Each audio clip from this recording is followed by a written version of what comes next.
Hey guys, welcome back to another video review. We have the Ice Troll up for review today from the Soul Spiller line of Mythic Legions. On the side of the package we have a picture of the different trolls along with the short story on the background of Mythic Legions. And on the other side we have a few more pictures of the other trolls along with some information on the Ice Troll himself. And on the back we have the full picture of the Mythic Legions 1.0 art. Let's check them out. Most Mythic Legions come in collector friendly packaging. While the Ice Troll isn't as easy to remove or put back into the package, you can still remove every piece without ripping anything or damaging your figure. Ice Trolls dwell far up in the northern territories of Mythos. As one of the most elusive species of trolls, they were rumored to be nothing more than tall tales of legends, until two heroes accidentally crossed paths with one. Thallyn and Ragnar were seeking shelter in a cave when they stumbled upon a heavily scarred Ice Troll separated from its pack. The Ice Troll attacked the duo, who barely managed to escape with their lives. Let's check out some details. We can see the pale blue face of the troll. Tons of details are sculpted into the head, starting with a very large scar on the forehead.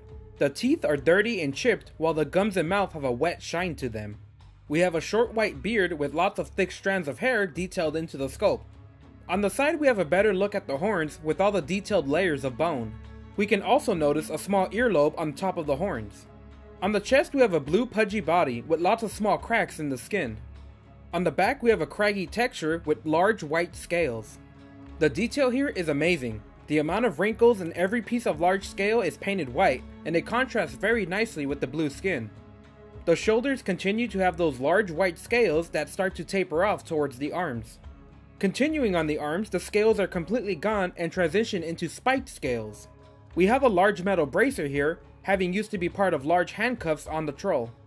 On the front we have a large belt, holding up two large pieces of fur. The blue steel buckle is mostly covered by the troll's fat belly, as well as most of the metal belt wrapping around the troll. On the backside of the troll, and lifting up the fur, we can see the loincloth wrapped between the legs, as well as more of those large white scales on the butt. We have a muscular set of legs, with more cracked skin and large scales starting to form here. And finishing up the figure, we have a large foot with 3 toes. The skin here has more of the cracked texture, and the nails have small chips sculpted into them. Let's take a look at the articulation. We have a head that rotates, arms that rotate and open, elbow that rotates and bends back and forward, a rotating wrist, a small amount of rotation at the waist, the fat gets in the way, thighs that rotate forward and back, and a rotating foot. We get an extremely large ice sword.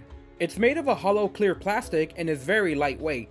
It comes with a stone handle with sculpted cracks and dents. Both pieces socket into each other very easily. One thing to note is that the handle is hollow. If any of you customizers wanted to, you could stick some LEDs in there to light up the sword. Here we have the troll standing near a standard knight and a goblin. And here we can compare him to a standard 6-inch and 3-inch Boba Fett. The Ice Troll is the 4th troll to be released by Four Horsemen Studios. Personally, I'm a huge fan of ice themed figures and I couldn't pass up on this troll. The detail and sculpting on the troll is amazing and the head sculpt really carries the figure. The ice sword is almost as big as the character itself and is probably one of the coolest accessories out of Mythic Legions to date. He is a very pricey figure, and not a lot of people will be happy with the articulation. The trolls aren't upscaled versions of the Mythic Legion figures. They're completely different in the way the joints work, so the articulation is nowhere near as good as the smaller figures. The range of motion is blocked by the sculpting almost everywhere, and while you can get some poses out of it, it's not going to be anything extreme. If you're looking for a centerpiece for your collection, this extremely well sculpted and painted figure will blow anyone away. The Ice Troll isn't going to be for everybody, but for those that do get him, they'll be pleased with how big and detailed he is. The Ice Troll is definitely some of Four Horsemen's best work. Personally, I would recommend him, especially if you're into winter themed figures. Grab him in the store sale that's coming up because he's gonna go quickly. Alright guys, that's it for this review. More reviews are coming up soon, so check out my other videos while you wait.